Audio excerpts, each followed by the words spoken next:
Pues una vez más estamos contentos de estar con todos vosotros desde aquí, desde esta, que es tu tele.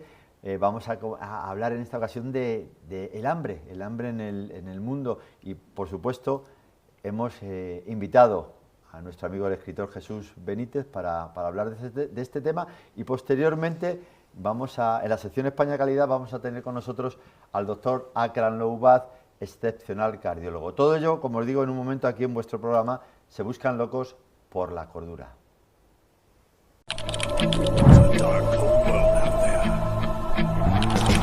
There's a time to live and a time for a man to die.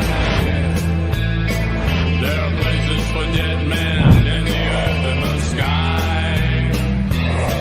Don't you venture too far now, 'cause you can't come back from the place where the good guys always dress in black. When you go to the old saloon. Bueno, pues lo dicho, ya tenemos con nosotros a Jesús. Digo, ya tenemos con nosotros, que Jesús es que eres de la familia ya. Eres de la familia. Yo encantado de estar siempre en estas tertulias. El otro día me dio por echar un vistazo, por echar la vista atrás, y digo, madre mía de mi vida, lo joven que yo era cuando conocí a Jesús. Bueno, éramos los dos, ¿eh? Éramos los dos, ¿no? Sí, éramos sí, los dos. sí. Y bueno, aquí seguimos, gracias a Dios, aquí Sí. seguimos disfrutando del Se buscan locos por la cordura, que mira que pasa por fatigas este Quijote que tenemos aquí. Bueno, que siempre pasó por muchas fatigas, pero al final, con esa ilusión que él tenía, dominaba las cosas, ¿eh? Bueno, es la ilusión que tienes tú, que es muy importante. Sin tu ilusión, esto no estaría aquí en este momento. Bueno, sin mi ilusión y la ilusión de la coproductora también, efectivamente, de Mercedes, ¿no? De Mercedes Alonso Cristóbal, para más señas. En cierta ocasión me dijeron en Quito, cuando tenía el programa en la radio, dijeron que yo era el Quijote de las ondas, y en ciertos momentos me siento así yo, ¿eh? Es que hay que Me siento ser como un Quijote en este mundo. Hay que ser Quijote, hay que tirar hacia adelante, tener imaginación y estar un poquito loco, pero dentro de la cordura. Sí, sí, efectivamente. De locos es el tema del hambre. De locos es el tema del hambre del que vamos a tratar hoy, ¿no? Porque qué pena que esté ocurriendo lo que está ocurriendo a nivel mundial, en un mundo, me corriges como siempre te digo si me equivoco, pero un planeta que da el doble de alimento, o sea, da alimento para abastecer al doble de la población mundial, que actualmente estaremos por los 9.000 millones o 8.000 y pico, por ahí, ¿no? Sí. Cuéntanos un poco vamos a ir hablando un poco de este tema, cuéntame. Bueno, el tema, lo primero que hay que decir es que el tema del hambre es consustancial a las sociedades humanas. Desde que el ser humano está en la Tierra, pues el hambre ha formado parte de él. Esto ha implicado que también forme parte de él, pues, conductas de naturaleza solidaria, sensibilidad especial en determinados momentos, y también violencia, porque el hambre o bien surge de la violencia o bien genera violencia. Y en el conjunto de la historia hay una sucesión de hambrunas que se han ido produciendo paulatinamente, especialmente significativas. Desde el mundo, podemos remontarnos muy atrás, desde el mundo antiguo, el mundo griego, hasta la actualidad, aunque hay determinadas hambrunas que han estado muy relacionadas con la causa más importante o trascendente para que exista hambre en el mundo, que es las guerras. Sí, porque has comenzado diciendo que el hambre surge, una de las causas es la violencia. Bueno, la violencia y el hambre están interrelacionadas. ¿Es la causa o es que están relacionadas? A veces es la causa y a Sí. veces se produce precisamente porque existe el hambre, porque el hambre genera violencia necesariamente, porque el hambre genera una necesidad de supervivencia que está integrada en una actividad violenta, porque es inevitable. A veces es la causa y a veces no lo es, pero está relacionado. Y además se utiliza, por desgracia, el hambre en las guerras como método. Es que el hambre es un arma de guerra. Claro. Lo hemos visto recientemente en el caso de Gaza, pero por citar temas relativamente recientes, perdona. No, sí. No, por citar casos relativamente recientes, lo hemos visto en Siria, en la guerra civil, y lo estamos viendo sucesivamente en las distintas guerras que están en la actualidad vivas, ¿no? Pero aparte de la actualidad, es algo que se ha utilizado durante toda la historia. Sí, a Porque veces, cuando se han sitiado claro. ciudades. Bueno, está el caso griego, que es muy llamativo y que todos los historiadores citan cuando se habla del hambre, que es el caso de Milos, ¿no? O de Melos, que fue pues una batalla que se produce en el mundo griego, un asedio que fue provocador de una hambruna realmente terrible y que de hecho lo que acabó provocando es que en la propia, los propios comentarios que se hacían ya en el mundo griego sobre el hambre, se hablaba del hambre melia. Es decir, fue tan importante ese asedio y provocó una hambruna tan grave que se hablaba ya del hambre melia. Pero también el hambre ha estado relacionado con las pandemias. Las pandemias o las enfermedades, ya en el mundo, por ejemplo, romano, pues generó situaciones de hambrunas realmente importantes, o bien lo generó, o bien con motivo de las enfermedades, las poblaciones, las sociedades estaban enormemente debilitadas por el hambre, por problemas con los cultivos, por motivos meteorológicos, por una diversidad de causas, y surgían pandemias precisamente porque las sociedades estaban en una situación muy débil. En el caso romano podemos citar las epidemias, la peste antonina, podemos citar la plaga de Cipriano, la plaga de Justiniano, de las que ya hemos hablado en alguna ocasión hemos hablado, sí, en este programa. Y luego está el caso histórico fundamental, que es producido en la Edad Media, que genera una situación enormemente difícil en Europa, en los años 1315 y 1317, en el que se produce una situación de mal tiempo persistente, y esto acaba provocando que luego con posterioridad en el 1346 y en 1351 se produjera la famosa peste negra, que afectó de tal manera a Europa, a la población europea de ese momento, que acabó muriendo entre el 30 y el 60% de la población. ¿Cuál fue la que mayores muertes causó? Bueno, la que ha documentada, la que más muertes ha generado, aparte de esta que acabo de citar, de la peste negra en Europa, está el supuesto chino. El supuesto chino, que se produce entre el 1959 y 1961, que se considera que es la mayor hambruna de la historia registrada. ¿En qué año más o menos fue? Entre 1959 y 1961. Ajá. Esta hambruna se produce, a nivel de muertes, entre 15 y 55 millones de personas. 15 y 55 millones. Y se produce porque se genera una posición política en China, el llamado Gran Salto Adelante, que lo que pretendía era aumentar la producción agrícola e industrial con un sistema colectivista, y acaba siendo un verdadero desastre y genera una hambruna terrible y mueren pues una gran masa de población. Oye, ¿y el impacto psicológico que dejan las personas el hambre? Sin duda, porque luego hay diferentes aspectos del hambre, ¿no? Está el hambruna, propiamente dicha, una crisis alimentaria enormemente grave, pero luego hay situaciones de hambre permanentes que no llegan al máximo nivel, pero que producen unos efectos psicológicos terribles, porque si hay una gran hambruna, los sobrevivientes tienen grandes problemas psicológicos, pero los fallecidos fallecen, pero cuando hay una permanente situación de hambruna, eso es continuado en el tiempo y tiene todavía efectos psicológicos peores. En alguna ocasión he escuchado yo esta frase de personas mayores: ahora la gente tira todo, no sé qué, no sé cuántos, estos tenían que haber pasado un poco de hambre, como pasamos nosotros.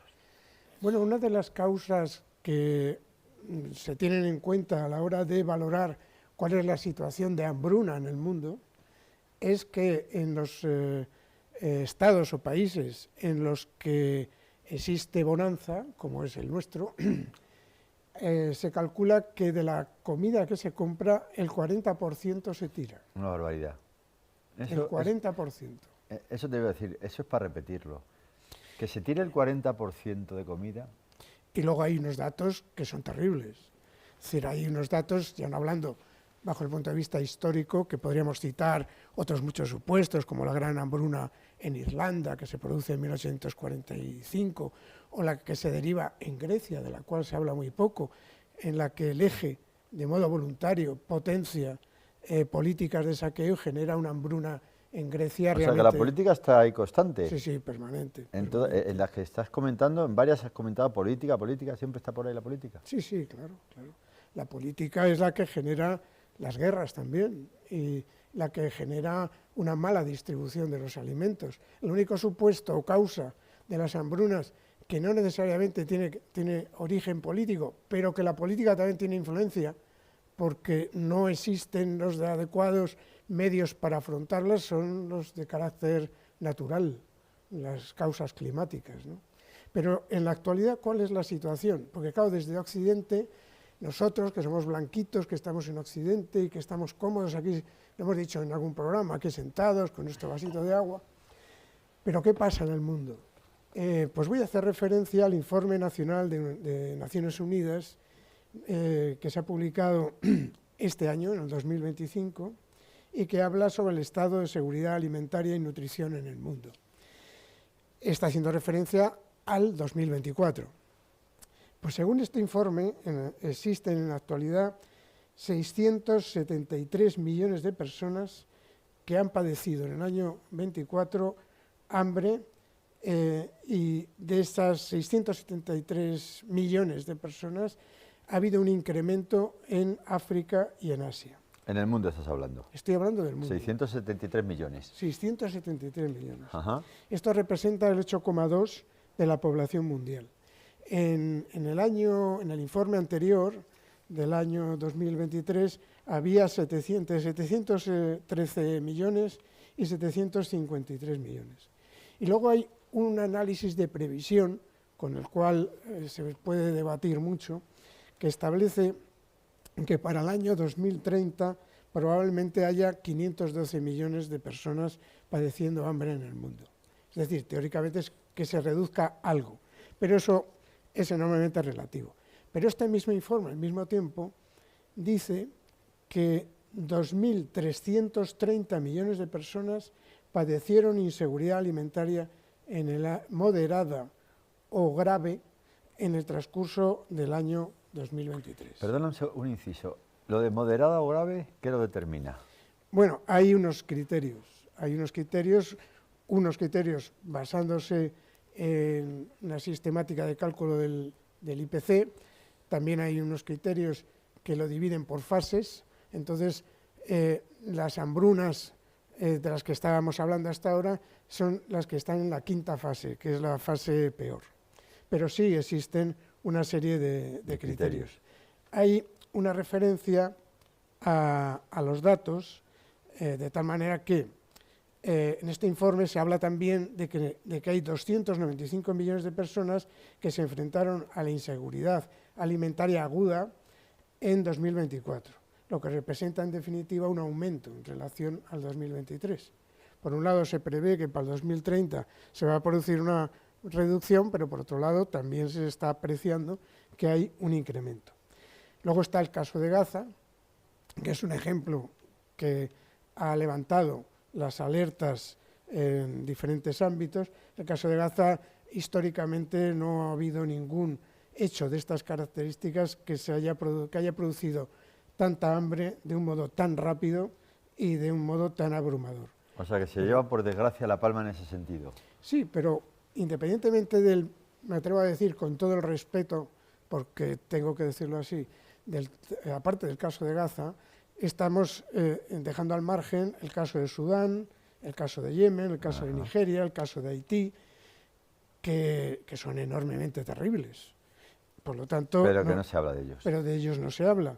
Por ejemplo, en Naciones Unidas se define como hambruna un periodo en el que las personas en un determinado territorio sufren grave inseguridad alimentaria o muerte por falta de alimento.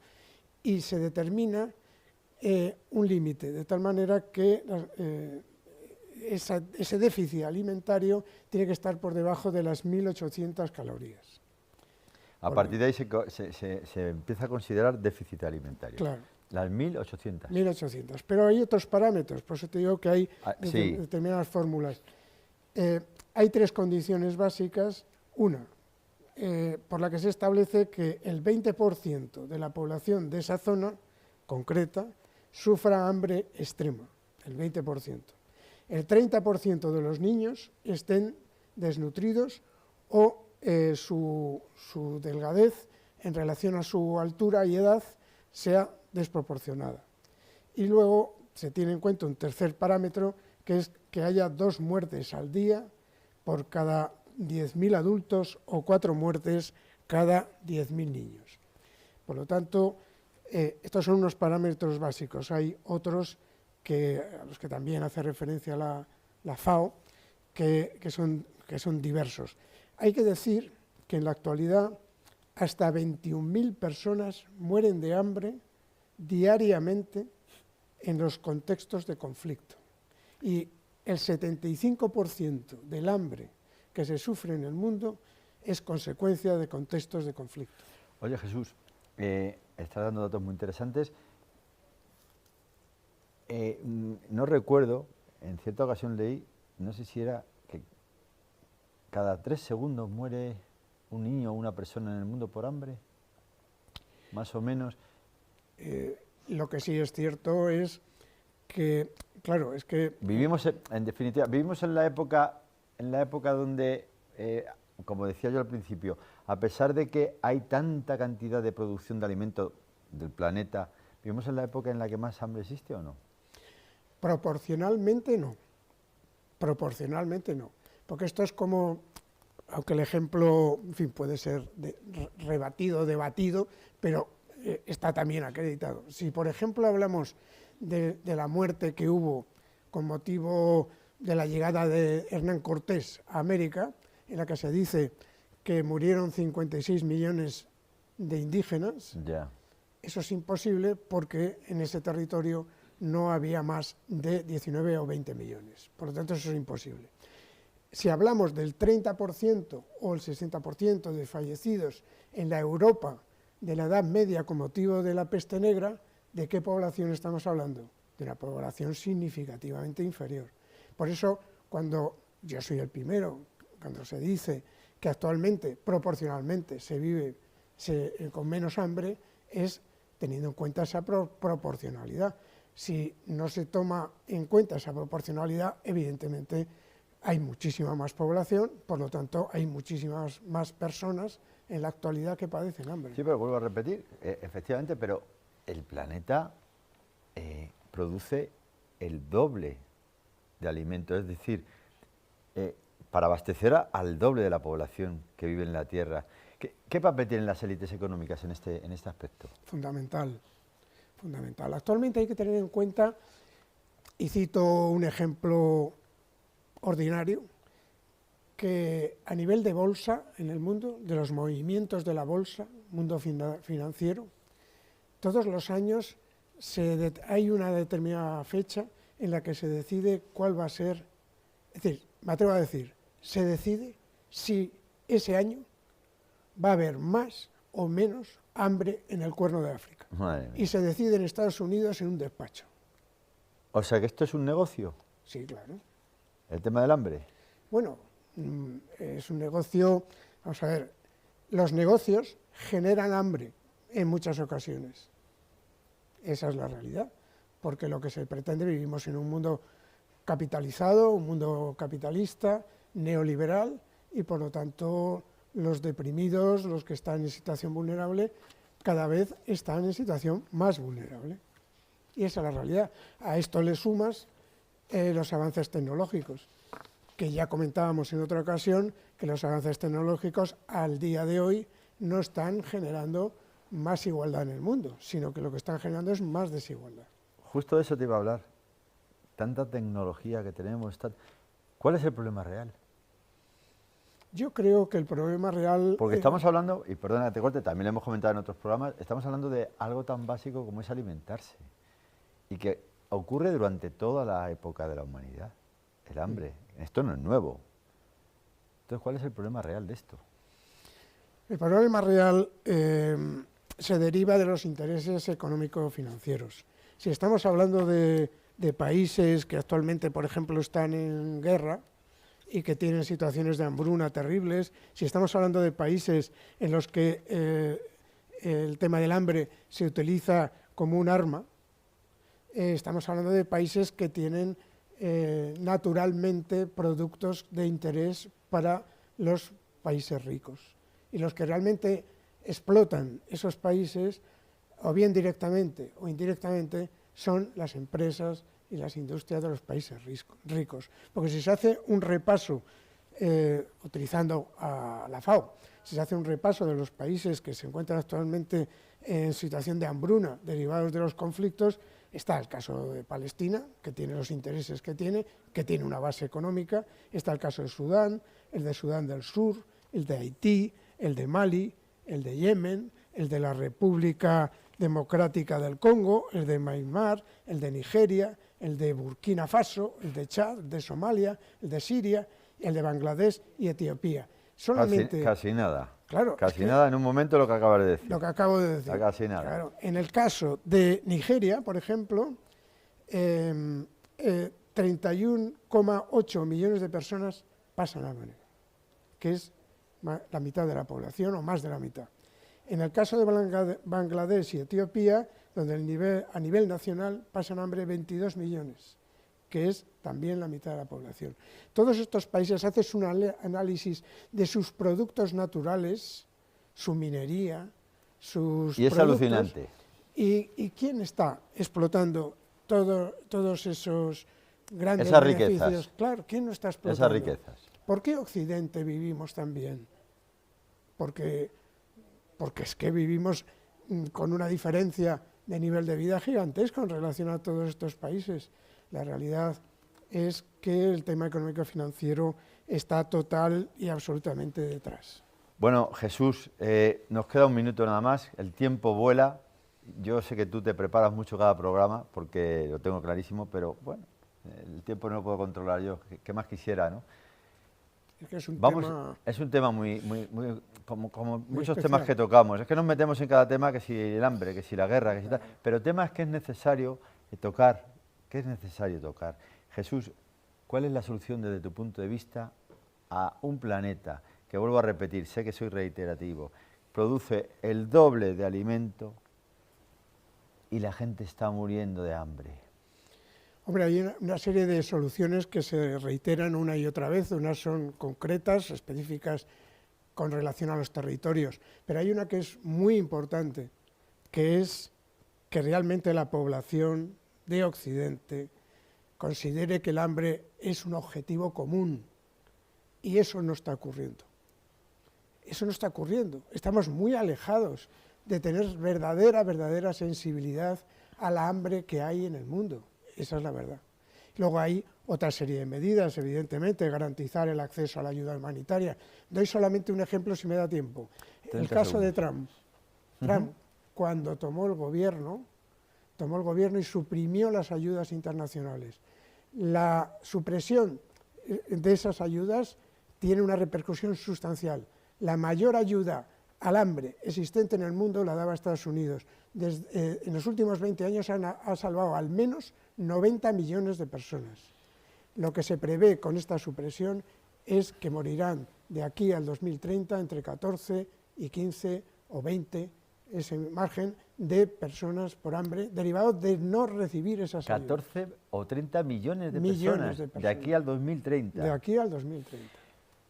Como en otros programas, Jesús, ¿no te parece que, como en otros programas, hablando de la guerra o hablando de otros temas, ¿no te parece que el problema es el hombre?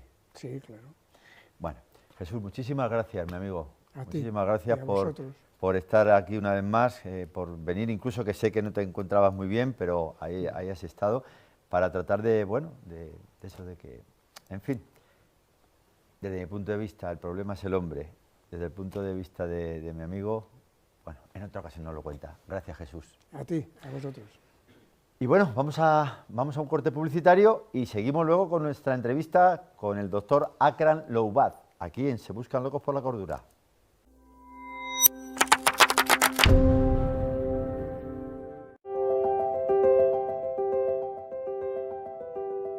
Como cada octubre, volvemos a recoger con esfuerzo y esmero el preciado fruto que nos regalan los olivos de nuestra finca Las Malezas, que gracias a su altitud de más de 850 metros, nos permite obtener un oro verde con un sabor, aroma y pureza únicos, que lo convierte en uno de los referentes a nivel nacional e internacional. La esencia de Jaén convertida en aceite de oliva. Finca Las Malezas. La esencia de nuestra tierra. Hola, soy Carlos Peracho, soy el director médico de Arapil Rental.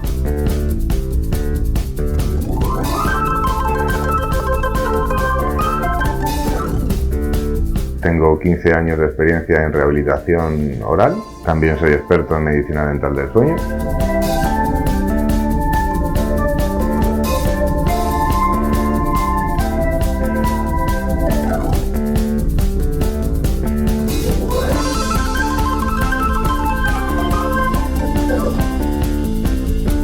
Estamos en la clínica Arapiles, que está en Fernández de los Ríos, número 29.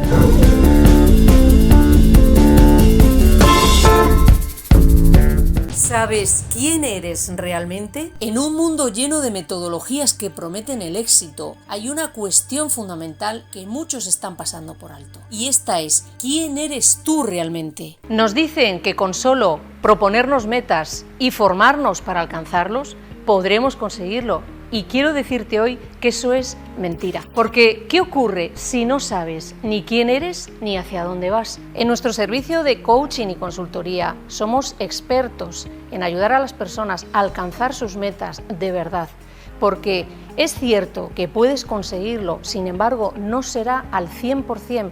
Por tanto, lo que siempre vamos a ofrecerte y a conseguir es que tú sepas tanto tus fortalezas como tus debilidades, porque si tú no las trabajas, otros las conocerán y podrán aprovecharse de ello. Y también será el momento de saber cuáles son tus verdaderos talentos, tus verdaderas virtudes, para empezar a construir desde ahí. Nuestra invitación para que nos llames de forma gratuita y reserves tu llamada. De lo contrario, se quedarán en sueños muy bonitos, pero lejanos. Por tanto, contrata un programa de identidad personalizado solamente para ti. Así que recuerda que el primer gran obstáculo para tu éxito personal y laboral está en no identificarte, porque cuando sí te identificas, te reconoces a ti mismo, y cuando te reconoces, te validas.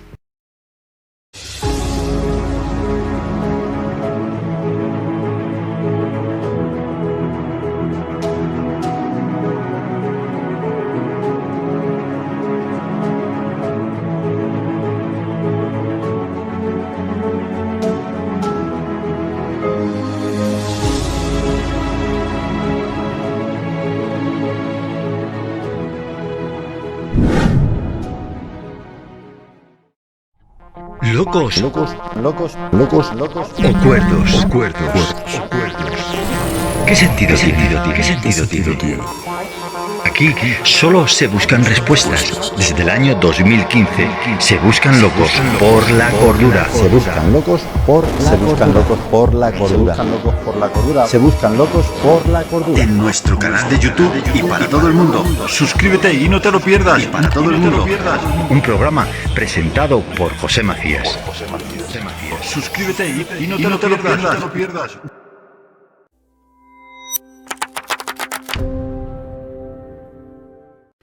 Pues como hemos comentado hace un momento, estamos aquí en la sección España Calidad con todo un referente en el ámbito de la cardiología, entre muchas otras cosas. Estamos hablando del doctor Akram Loubat y con él vamos a hablar, repito, no solo de la cardiología, excelente cardiólogo, sino también de su trayectoria y de muchas cosas que estoy seguro que os van a interesar y que os van a enganchar como me enganchó a mí. Akram, bienvenido. Gracias. En primer lugar te voy a llamar doctor y ya luego, si no te importa, Akram, porque no solo eres doctor, un excelente cardiólogo, tú me corriges si estoy equivocado en algo, con más de 25.000 operaciones. He hecho más de 30.000 cateterismos, sí. O sea que me tengo que actualizar. Quiero decir que realmente una experiencia muy importante, sí. Bueno, pues Akram, bienvenido a este tu programa a partir de ahora, ya sabes. A partir de ahora tienes que hacerte un adicto al Se buscan locos por la cordura. Sin duda. Cuando escuché hablar de ti y vi algunas cosas de ti, la verdad que me quedé impactado, ¿no? Me quedé impactado.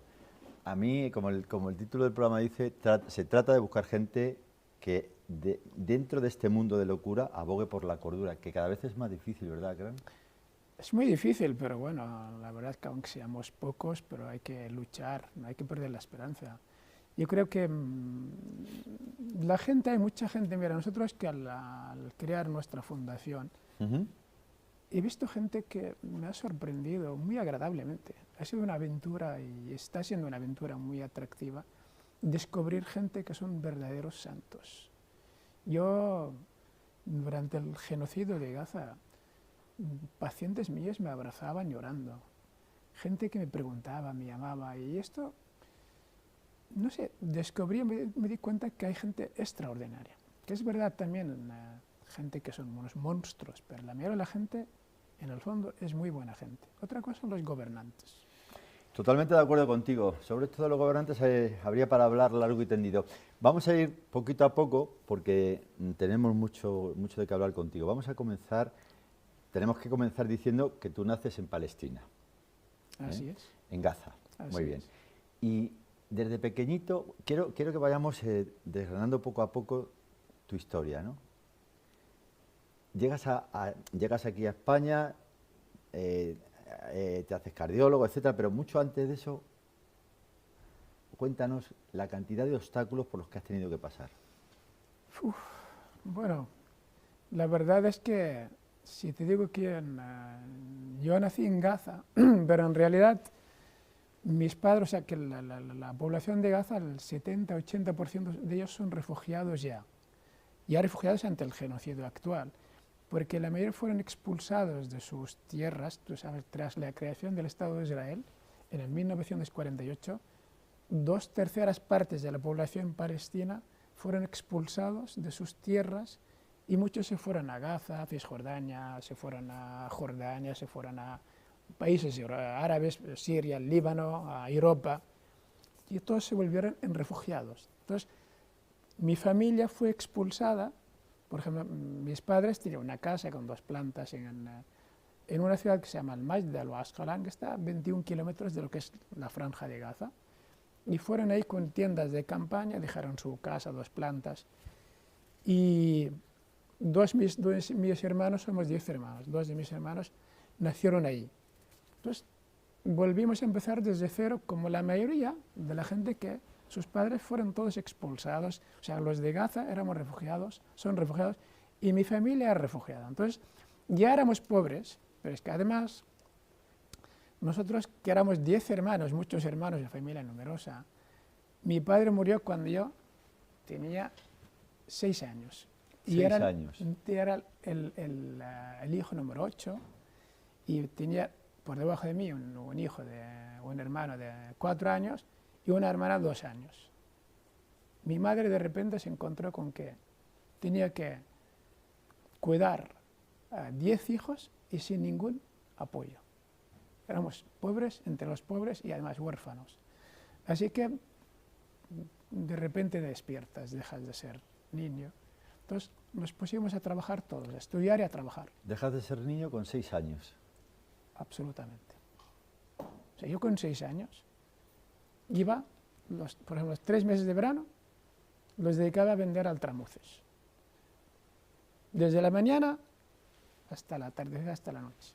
Todo el día vendía yo solito por toda Gaza, que es como si fueras por toda Barcelona, descalzo, con una bandeja encima de la cabeza que la aguantaba, sabía hacer equilibrios, y vendía altramuces. Y llevaba a casa con el dinero, le daba a mi madre, como otros hermanos, el mayor, pues hacía una cosa y otra. Y así, de más mayor, pues recoger verduras, frutas, en construcción. Teníamos que sobrevivir. Entonces, nos ayudábamos unos a los otros. En plan, como siempre me preguntan, yo ni me acuerdo cuándo nací. O sea, que decir, mi fecha de nacimiento realmente pone el 11 de septiembre, pero realmente se perdió mi partida de nacimiento y mi hermano se inventó el 11 de septiembre, pero yo recuerdo algo así, el octubre, sí pensé yo, el 20 de octubre. O sea, no tengo una fecha concreta, pero yo lo celebro el 20 de octubre, porque me suena algo así. Oye, Karen, una cosa, ¿qué te enseñó esa época? Me refiero cuando tenías que estar vendiendo, ¿qué te enseñó eso? ¿Qué me enseñó la vida? El tema de tener que estar vendiendo.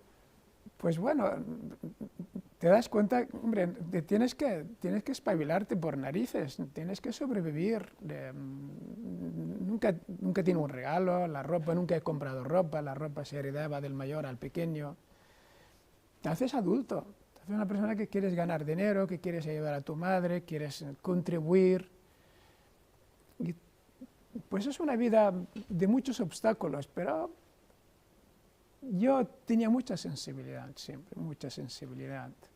Y tenía un sentido muy importante, muy potente alérgico a la injusticia. Cuando yo nací y vi que estábamos bajo ocupación militar israelí, que no teníamos ningún derecho, que te puedan detener los soldados en cualquier momento, no teníamos nacionalidad, no teníamos nada, no lo aceptaba. Que era pequeñito ya y yo me hervía la sangre y digo, no puede ser esto. Y ya está, hasta el día de hoy. ¿Cómo nace la idea de ser médico? ¿Cuándo y cómo nace eso? Pues bueno, de alguna manera yo tenía muy claro que había que estudiar. O sea, ¿Por qué lo tenías claro tú? Si tú quieres salir del círculo, primero siempre tenía la ambición de aprender y ya de pequeño cogía las ranas, yo las diseccionaba y en primavera íbamos a buscarlas y las hacíamos disección en vivo e indirecto, ni siquiera estaban muertas, éramos un poco salvajes, éramos pequeñitos. Pero José, una cosa tenía muy claro, la única manera de salir de este círculo de la pobreza era estudiar. Tenía la determinación que yo quería estudiar. Yo no aceptaba, ni acepto, ni nunca he aceptado que yo fuera menos que nadie. Pues siempre tenía la inquietud de aprender, progresar. Y siempre ha sido constante en mi vida hasta el día de hoy. Nunca me he quedado estancado. Siempre he buscado, se ha cerrado una ventana, se han abierto puertas. Y esta es mi vida. Entonces yo sabía que estudiar era la herramienta prácticamente única en mi caso para salir de este círculo de la pobreza y de la injusticia. Oye, ¿cuál fue el momento más duro de tu vida? ¿Lo de tu padre? Pues el momento más duro fue ver a mi padre muerto, sí. Sí, sí. O sea, de hecho, la novela que estoy escribiendo, bueno, estoy estancado, se llama El vendedor de altramuces. Empieza la escena así, porque viene de repente a la madrugada a la casa llena de gente y no sé qué, y estaba durmiendo con mis hermanos todos en fila ahí en el salón, y pensé que nosotros, como había muchos presos, sí, había muchos presos, cuando liberaban un preso se hacía una fiesta. Yo creía que se había liberado un preso tal, mi hermano realmente también estaba preso, que era una fiesta, pero cuando vi el llanto, ese tema me emociona. Vale, entonces, vi el llanto de mi madre, vi mi padre realmente tendido, esto para mí fue el ¿Qué valores familiares te han acompañado hasta hoy? ¿Cuál? ¿Qué valores familiares te han acompañado pues hasta esto, hoy? El trabajo, la resiliencia, la humildad. Yo, habiendo venido tan abajo, siempre miro a la gente, miro las desigualdades y me afecta mucho. Cuando veo a alguien en la calle, que duerme en la calle, o gente que necesita dinero, o pacientes que me vienen que no pueden pagar el servicio, pues todas esas cosas a mí las tengo. Se nota, eso se nota mucho, ya sabes, en cierta ocasión un escritor dijo que ojalá tuviese el don de verme como los demás me ven a mí, así te noto yo a ti. Además, cuando estábamos fuera de cámara, has dicho una frase que a mí me ha impactado, ¿no? Que no es usual en un palestino. Has dicho que sientes empatía por los israelitas. Sí, Sí, porque yo no, por ejemplo, yo jamás justificaría, o sea, jamás mataría, jamás justificaría, pero entiendo la lucha armada, por ejemplo, del pueblo palestino, porque es un pueblo que está bajo ocupación y que tiene derecho legítimo, por las Cartas de Naciones Unidas, derecho a defenderse de la ocupación como lo hicieron los franceses contra los nazis. Pero cuando veo esos israelíes que justifican matar niños y los matan de una manera tan descarada, pienso que deben estar muy enfermos, deben estar tan mal para justificarlo. Yo tengo empatía por esta transformación en convertirse prácticamente en unos monstruos, ¿no? Yo creo que se requiere un tratamiento casi psiquiátrico, Es una sociedad que está enferma porque también gran parte es culpa de los políticos, que son los que enseñan, los que ponen las asignaturas que se tienen, y luego son los que tienen el discurso político y calientan el electorado, y luego hay mucho racismo. El sionismo es un movimiento racista en el que ellos, para mí, son supremacistas, y todo lo que no es judío es, más que nada sionista, es inferior, tanto cristiano como cualquiera. Pero es curioso que en el mundo judío que tú estás comentando, que hay mucho racismo, es curioso que en los tiempos de Moisés no existía ese racismo. Bueno, es que ellos que son tan apegados al tema de las leyes de Moisés y todas estas cosas. Bueno, ellos tienen, no sé desde qué Dios viene que son el pueblo elegido, y ellos lo viven así, entonces ellos consideran todos los demás son inferiores, cristiano, musulmán, quien sea. Pero una cosa es el judío, para una religión sagrada y noble, como todas las religiones, y respetable, faltaría más. Y otra cosa es el sionismo. Claro. El sionismo es un movimiento político que explota y se aprovecha del judaísmo. Utiliza a los judíos para unos fines políticos que no tienen nada que ver con la religión. Y sus primeras víctimas, aparte de los palestinos, son los judíos. Sí, porque hay muchos judíos, porque claro, esto aumentará el antijudaísmo por culpa de lo que hace la política salvaje que está haciendo este genocidio en Gaza. Entonces, hay mucha gente que tendrá odio hacia judíos que no tienen nada que ver, y que hay judíos que han salido a manifestarse con esto del Estado de Israel. Por lo tanto, el gobierno, el más antijudío que hay, es el Estado de Israel. Totalmente. Oye, una cosa, todo esto que tú viviste en tu infancia y demás, ¿fue lo que te impulsó al tema de ser médico, el tema de la necesidad de la que nos has comentado y demás? Y bueno, ¿qué sientes tú al dejar Palestina con 18 años para viajar aquí a España? Bueno, en primer lugar, vine aquí con 18 años, yo quería ser médico, pero realmente quería ir a Alemania, Gran Bretaña, no sabía dónde ir, yo quería salir, quería ser médico. Y dos compañeros del mismo instituto vinieron aquí 2 meses antes y mandaron una carta y dijeron que Barcelona pues estaba muy bien y no sé qué, era un paraíso. Y bueno, pues voy a Barcelona. Entonces fui a Jerusalén, cogí un visado de turista, porque no puedo hacer otra cosa.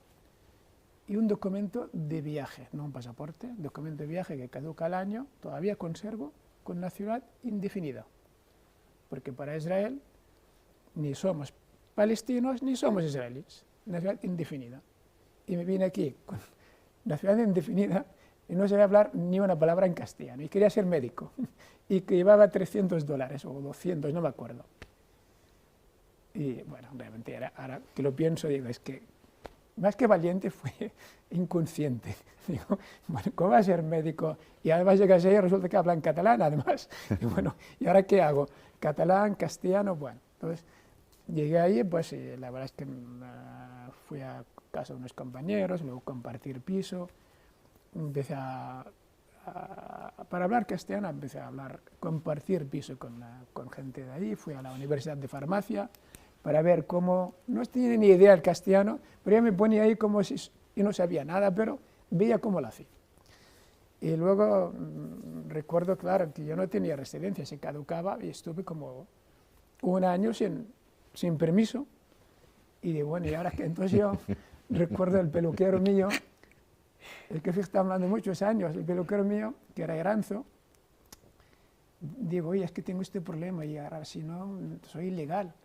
Dice, mira, el gobernador civil, un tal Ferran, viene aquí, hablaré con él. Pues mira, y a través del gobernador civil dijo, mira, voy a hacerle exención de visado, para que pueda decir que no era... Y efectivamente, fui, me hice exención de visado y me convertí en legal. Y así empecé, pues, en fin, fui a estudiar, hice la selectividad, saqué un 5,6. Y en aquella época para entrar en medicina había que sacar un 6,2. Digo, ostras, pero si vine para esto. Para mí fue una tragedia. Digo, bueno, pues voy a hablar con el decano, un tal doctor Guardia. Fui ahí y me miraba así, casi me ponía a llorar. Me dice, mira, aunque fueras mi hijo, no te voy a ayudar. La única manera para ser médico, te apuntas a una carrera de ciencias biológicas, farmacia. Has de aprobar todas el primer año, pero todas, no puedes repetir. Luego pasar a medicina. Había un porcentaje, un 30% reservado. Recuerdo, hice biológicas, en aula 10 y éramos todos para pasar a medicina.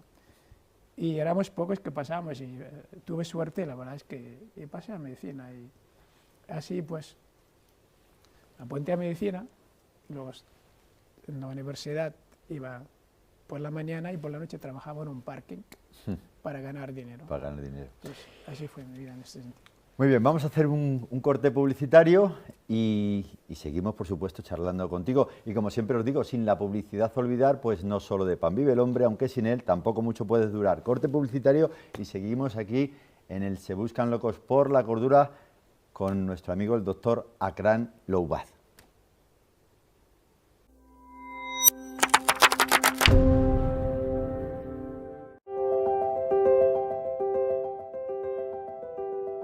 Como cada octubre, volvemos a recoger con esfuerzo y esmero el preciado fruto que nos regalan los olivos de nuestra finca Las Malezas, que gracias a su altitud de más de 850 metros, nos permite obtener un oro verde con un sabor, aroma y pureza únicos, que lo convierte en uno de los referentes a nivel nacional e internacional. La esencia de Jaén convertida en aceite de oliva. Finca Las Malezas. La esencia de nuestra tierra. Hola, soy Carlos Peracho, soy el director médico de Arapil Rental.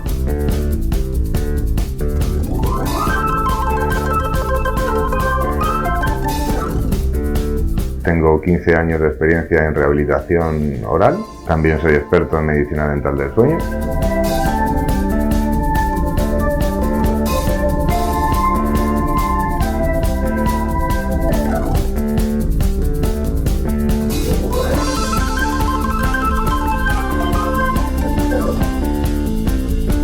Estamos en la clínica Arapiles, que está en Fernández de los Ríos, número 29.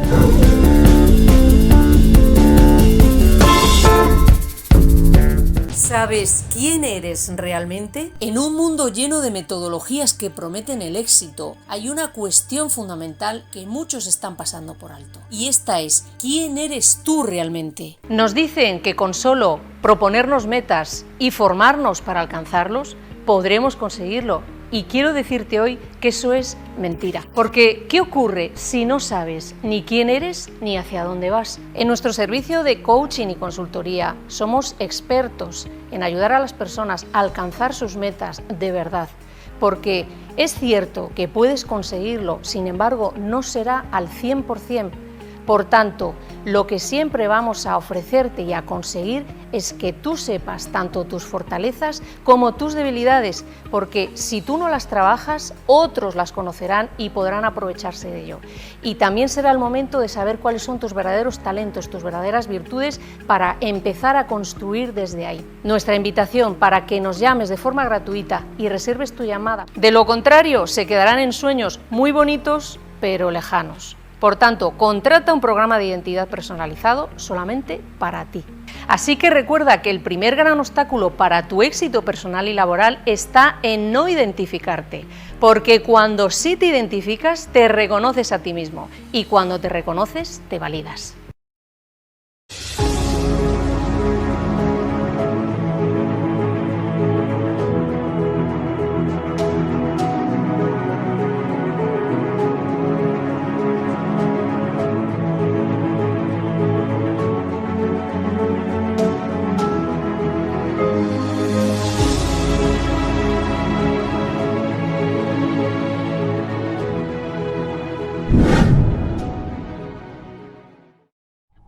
Locos. Locos. O cuerdos. ¿Qué sentido tiene? Aquí solo se buscan respuestas. Desde el año 2015 se buscan locos por la cordura. Se buscan locos por la cordura. En nuestro canal de YouTube y para todo el mundo. Suscríbete y no te lo pierdas. Para todo el mundo. Un programa presentado por José Macías. Suscríbete y no te lo pierdas.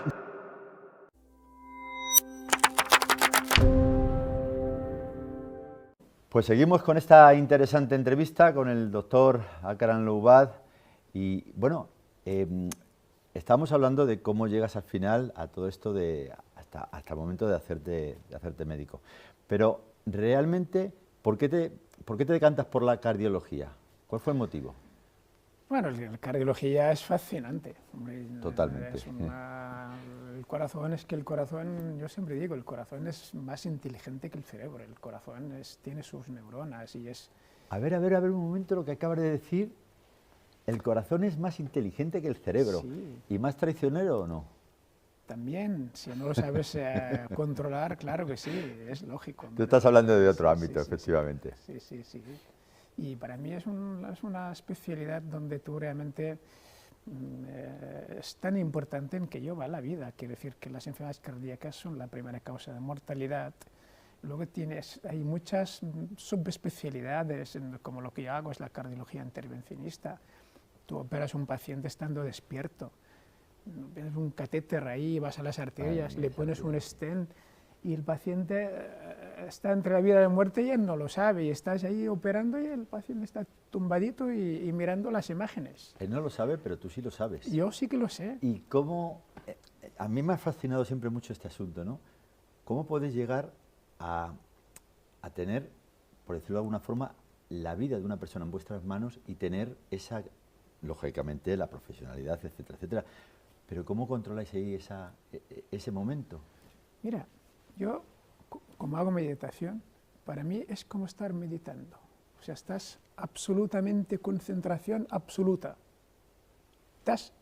Porque estamos hablando de milímetros. Si tú un stent lo colocas 1 milímetro más allá o más cerca, el resultado ya no es el mismo.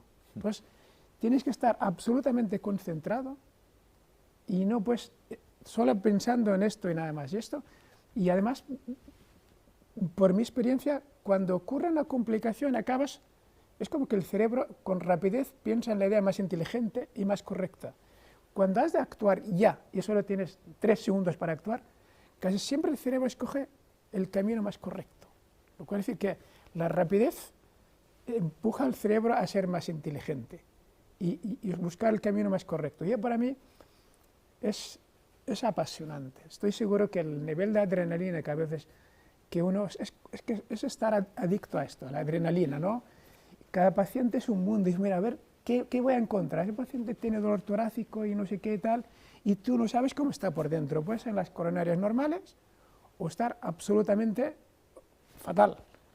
Y esto no lo sabes, pero cuando tú ya miras cada paciente es un... Oye, Akram, 30.000 operaciones, eso es una pasada, ¿no? O me lo parece a mí. Antes ahora hago menos, pero antes hacía 8 o 9 cada día. Llevo casi 20 años haciendo esto. Son muchas y la verdad es que llega un momento que casi ya no te sorprende nada, pero aún así te aseguro que el desafío siempre es igual. A veces los pacientes aparentemente ves intervenciones aparentemente muy fáciles y resulta que no. Por lo tanto, nunca puedes bajar la guardia. Siempre has de estar atento, porque además las complicaciones, o sea, el ser buen cardiólogo intervencionista, más que saber a hacer cosas, es cómo tratar las complicaciones. Porque las complicaciones ocurren en 1 segundo y pueden ser mortales en 10 segundos. ¿Claro? Entonces, tiene que saber cómo actuar rápido para que esto no ocurra. ¿Qué es lo más bonito que te ha dicho un paciente? Bueno, siempre lo dicen, pero yo creo que exageran, que me has salvado la vida, siempre. vosotros que dicen es el resaltar el valor humano, que la gente, yo tengo mucha paciencia, mucha empatía con mis pacientes, mucha. Y mis pacientes ellos lo notan. Yo, mi paciente, no trato enfermedades, como siempre digo, trato personas, pacientes, con todas sus dimensiones psicológicas, químicas, económicas. Yo, el paciente, me interesa qué haces, cómo te va, y veo el paciente si está contento o no está contento. Y el paciente, como tú muy bien dices, se da cuenta, porque hoy día nos damos cuenta seguro, de todo, efectivamente. Seguro. Vamos a hablar un poco del centro Loubaz, pero antes, si no te importa, vamos a pedir a nuestros compañeros de realización que nos pongan un vídeo, ¿vale? Muy bien. Loubaz Iriarte es un centro de cardiología de referencia en Cataluña con más de 50 años de experiencia. Lo dirige el Dr. Loubaz, doctor en medicina y cardiólogo intervencionista con más de 25 años de experiencia. Ofrecemos un trato profesional y cercano con explicaciones detalladas que le aclararán todas sus dudas. Ponemos a su disposición la experiencia profesional avalada por nuestra trayectoria, junto con aparatos de última generación para el diagnóstico y tratamiento de enfermedades cardiovasculares. Con nuestro servicio CardioCheck disfrutará de una revisión completa, realizando todas las pruebas necesarias en la misma visita, ahorrándole tiempo y molestias. Bueno, Akram, acabamos de ver este vídeo que es del centro de cardiología Loubaz. ¿Cómo nace la consulta en Sabadell? Ese centro lo creó, lo fundó el doctor Iriarte hace más de 50 años ya, y él se jubiló con 80 años y luego me lo pasó a mí hace 8 años. Entonces nosotros hace 8 años lo que hicimos es transformación física del espacio, adquirir maquinaria de última generación, implementar la parte digital, tecnológica, redes sociales, y dar un servicio, pues lo que comentábamos, un servicio realmente en el que el paciente siempre nos encuentra. Nosotros, como siempre digo, cuando cerramos las puertas del centro, abrimos nuestros corazones, porque el teléfono está conectado con mi consulta y desviado. Entonces, cuando el paciente llama, cuando no estamos, pues salgo yo siempre. Entonces, el paciente sabe, si llamo un día 25 de diciembre, el día de Navidad, me encuentra. No abusa en general la gente, pero si un paciente tiene esta urgencia, pues me llama y sabe que detrás del teléfono está su cardiólogo. Y esto para nosotros le ha dado a nuestros pacientes una tranquilidad absoluta. Y fruto de esto, pues hemos recogido muchos reconocimientos realmente y galardones por el trabajo que hacemos. Genial. Y bueno, esta es una pregunta que suele ser clásica, pero te la quiero hacer. ¿Qué diferencia a tu centro de otros en Cataluña? Bueno, en primer lugar, nosotros, antes de que se me olvide, es que dentro de 15 días inauguramos otro centro. ¿Otro más? En el Hospital General de Cataluña, dentro del hospital donde yo opero. Ajá, otro centro. Yo opero en el Hospital General de Cataluña, en Sant Cugat, y ahora dentro del hospital tengo un espacio para mí, con lo mismo que tengo aquí, para atender los pacientes, ecos, por esfuerzo, todo lo que sea, y operar en el mismo hospital. Entonces, esto dentro de 15 días. Lo que nos distingue, si te fijas las valoraciones que nosotros tenemos, somos el centro con mejores valoraciones como cardiólogo, yo creo que en España, porque tenemos no sé, más de 2.000 valoraciones y casi todas son valoraciones muy positivas. Entonces ves las valoraciones de la gente y siempre la gente tiene en cuenta el trato a mano. Lo que decíamos antes, como yo siempre digo, sanan más unas buenas palabras que muchos medicamentos.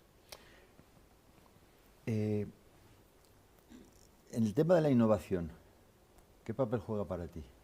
Bueno, para mí la innovación juega un papel muy importante. En innovación, por ejemplo, en la maquinaria de alta tecnología, luego innovación en que para mí lo más importante es estar al día. Estar al día es seguir, fíjate, yo salgo todos los días a correr por la mañana, de madrugada, y me pongo en congresos, los escucho mientras estoy corriendo, aprovecho pues el último congreso de tal, novedades, podcast de no sé qué, estudio tal. Entonces, la clave es estar siempre para dar lo mejor por tus pacientes, es que realmente has de estar al día. Para mí esto es muy importante. Hablamos antes de las 30.000 de operaciones, eso te crea una responsabilidad también, ¿no? ¿Cómo manejas eso? Bueno, mira, yo siempre que hablo de la cardiología intervencionista me hace darme cuenta, yo miro la muerte siempre cara a cara y siempre está delante de mí, la veo y dialogo con ella y me doy cuenta que somos mucho más vulnerables y frágiles de lo que nosotros pensamos, que no somos nada, que el hilo que separa la muerte y la vida apenas es visible, quiere decir que estamos y no estamos. Entonces, yo siempre digo a mi mujer también, a todo el mundo, no te preocupes, si vamos a morir, somos mortales, no te agobies, que no vale la pena sufrir. ¿Y tú no ves un poco surrealista el hecho, por ejemplo, de que una secuoya viva 1000 años y el ser humano, tú que lo conoces desde el punto de vista como médico y demás, viva tan poco? Y haya, como tú muy bien acabas de comentar, esa delgada línea que existe entre la vida y la muerte. Es que, aunque sean 1000 años, no son nada. Mira, cuando yo siempre lo tengo en mi cabeza y es que no consigo entender, si sitúas la vida y el ser humano en el espacio y el tiempo, pero ¿cómo puede ser que no somos nada? O sea, tú sitúas la vida en la eternidad, 100 años, no llega a ser ni una gota en el océano, no es nada, sencillamente no es ni una gota, no es nada. Si sitúas en el espacio, el planeta Tierra y cada uno donde vive, en su gotita, en su país, y te das cuenta, en este universo o multiverso, y dices, pero... No somos nada, efectivamente. No es que no seamos, es que ni siquiera llegamos a ser nada. Efectivamente, pero sí no sé si estarás de acuerdo conmigo, en la capacidad que tiene el ser humano, la capacidad de amar, la capacidad de sentir, la capacidad de hacer cosas increíbles. En tu caso, tener la vida de una persona ahí y tener esa calma, centrarte de esa manera, o sea, llegar a lo que tú acabas de comentar hace un momento, ¿no?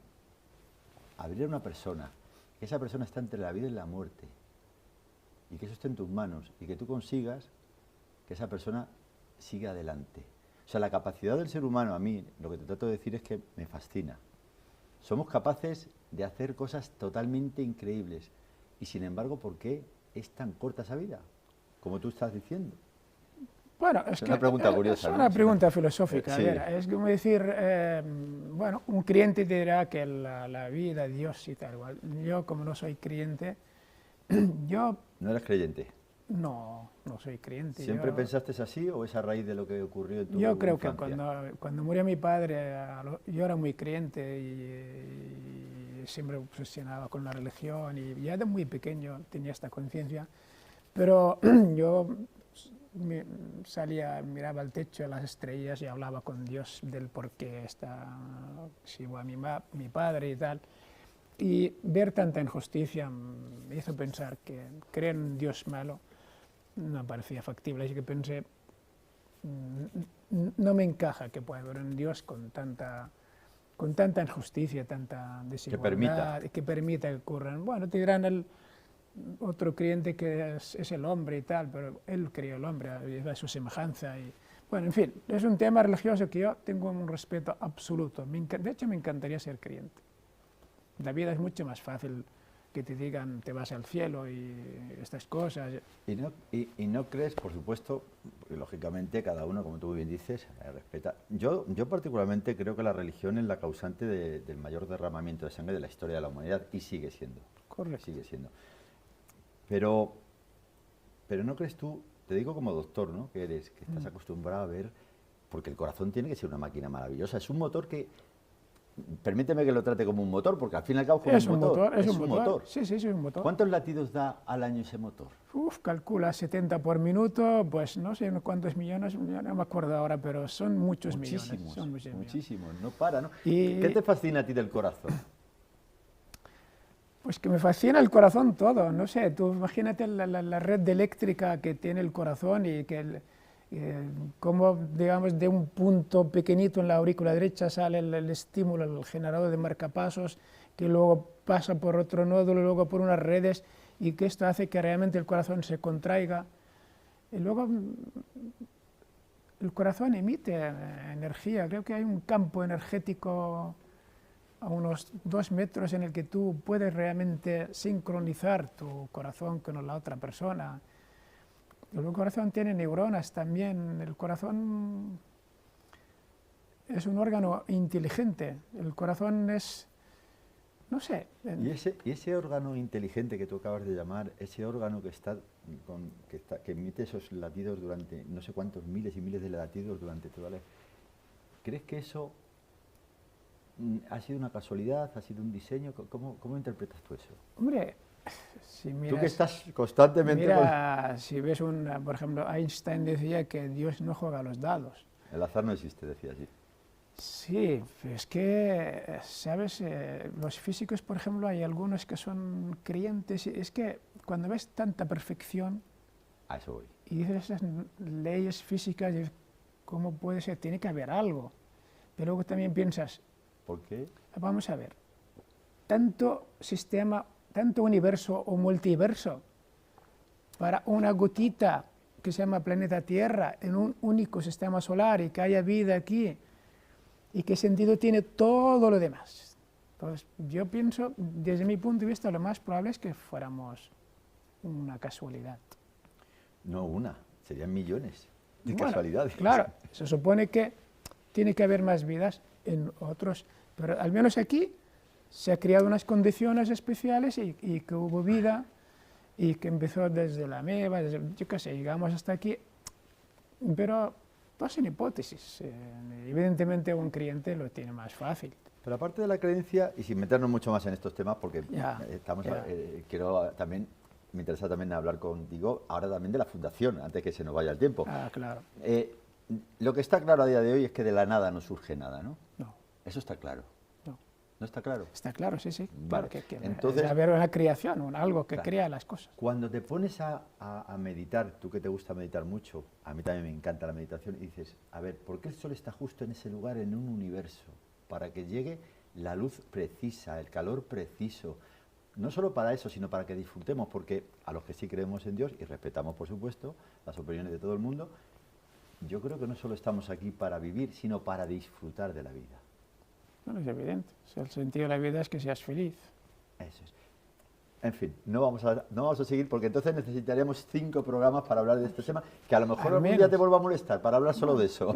Sí, sí. Bueno, háblanos de la fundación. Bueno, la fundación, miran, yo durante ese genocidio de Gaza, pues, como siempre, he llorado más que nunca. No ha habido una noche que no he llorado. Yo me levanto cada día antes de las 4 de la mañana y escucho el Jazeera, que es donde veo las informaciones, veía las imágenes de niños mutilados, muertos, abrazando a su madre muerta. Y lloraba, siempre lloraba, todas las noches la miraba y no podía contener las lágrimas. Y este sufrimiento, ver también me han matado 2 hermanos, me han matado 4 sobrinos y sus hijos pequeños. Y pensé, mira, es muy duro, estoy sufriendo mucho. Pensé, vamos a transformar esta energía en un algo productivo y positivo. Pues pensamos, bueno, una ONG, una no sé qué. Al final pensamos una fundación. Esta fundación pensamos en llevar tiendas, fuimos a hablar con empresas para llevar tiendas de campaña, para llevar comida, yo qué sé, pero hemos visto que hay muchas organizaciones que hacen esto. Entonces pensamos, mira, vamos a hacer algo que sea mío y característico de lo que soy yo, que es cardiología. Entonces he hecho una fundación para la ayuda a atención cardiológica en Gaza. La presentamos en mayo en Madrid y ahora seguramente para enero o algo así la presentaremos también en Barcelona. Y el objetivo, la fundación se llama akramlobat.foundation.org. La idea es cuando se permitan, se abran las fronteras y se pueda pues, llevar material cardiológico, maquinaria de ecógrafos, Holter, Proasforzo, material de stent, que es lo que yo trabajo. Hemos contactado ya con gente de ahí pero Israel bloquea todas las entradas, bloquea la entrada de comida, ¿cómo no va a bloquear maquinaria? Entonces, nos estamos preparando para cuando podamos realmente empezar incluso a ir ahí a trabajar ahí, a operar. Tengo gente que está dispuesta a ir conmigo también. Y tenemos unos patronos extraordinarios que nos han apoyado y están con nosotros muy comprometidos. Y además de mucha gente que solidariza mucho con nosotros. Y bueno, pues, esta es mi aspirina de alguna manera, me alivia el dolor saber que estoy haciendo algo. Casi el día que lo hago por egoísmo más que por altruismo, porque yo lo necesito también. Jesucristo dijo que hay más felicidad en dar que en recibir. Cuando uno da de sí, cuando uno empatiza con la gente. Es verdad. Fíjate que, no sé si estarás de acuerdo conmigo, que cuando uno tiene problemas, porque ¿quién no tiene problemas en este mundo en el que vivimos? ¿Quién no tiene problemas? De una u otra índole, ¿no? Claro. Pero cuando uno empatiza con los demás, los problemas suyos como que pasan a un segundo plano. Correcto. Correcto. Entonces es muy bonito. Y además es importantísimo, con tanta deshumanización como existe en este mundo, que yo cada vez lo entiendo menos. Mira, ahí tienes, se buscan locos por la cordura, cada vez lo entiendo menos este mundo. Pero con tanta deshumanización, de verdad, hacer cosas como esa que tú haces, pues está muy bien. Oye, si la gente quiere recabar más información, ¿dónde se puede dirigir? ¿Tenéis una página web? Sí, se llama Akram, que lleva mi nombre, mi apellido, Akram Loubat Foundation, en inglés fundación.org. Vale.